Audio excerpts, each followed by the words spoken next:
नाशिक जलसंपदा विभागामार्फत जिल्ह्यातील गंगापूर धरणावर तिरंगी रंगात विद्युत रोषणाई करण्यात आली आहे। आई बाबा होण्याचे स्वप्न अजून पूर्ण झाले नाहीत का? आई बाबा होण्याचे तुमचे स्वप्न पूर्ण करा अपोलो फर्टिलिटीद्वारे। मोफत सल्ल्यांसाठी कॉल करा 9953959370। हर घर तिरंगा अभियानाच्या अंतर्गत जिल्हाभर विविध कार्यक्रमांचं आयोजन करण्यात आलंय।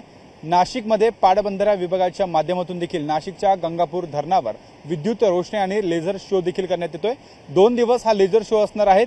या संदर्भामध्ये नाशिकच्या पाटबंधारा विभागाच्या माध्यमातून हा लेझर शो करण्यात येतोय। आपण जर बघू शकतो गंगापूर धरणाच्या या परिसरामध्ये हा लेझर शो असणार आहे आणि तिरंग्याची लाईट जी आहे ती संपूर्ण या परिसरामध्ये सोडण्यात आली आहे। धरणाच्या सांडव्यावर हा तिरंगा लेझर शोची व्यवस्था नाशिकच्या जलसंपदा विभागाच्या माध्यमातून करण्यात आली आहे।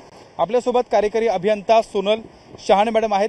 मॅडम काय सांगाल, हा उपक्रम आपण हर घर तिरंगाच्या माध्यमातून करताय, काय नेमकी माहिती आहे? 77वा वर्धापन दिवस आहे, त्या अनुषंगाने आपण गंगापूर धरणावर 13, 14 आणि 15 ऑगस्ट या दरम्यान विद्युत रोषणाई आणि लेझर शो ठेवलेला आहे आणि आपल्या देश जे गीत आहेत ते सुद्धा आपण त्याच्या माध्यमातून करून इथे दाखवत आहोत आणि पहिल्यांदाच हा लेझर शो आपल्या इथे गंगापूर धरणावर ठेवण्यात आलेला आहे। आपल्या विभागाच्या माध्यमातून नेमकी जे नाशिककरी या ठिकाणी बघायला येणारा हा लेझर शो काय नेमकी त्यांच्यासाठी व्यवस्था करण्यात येणार आहे?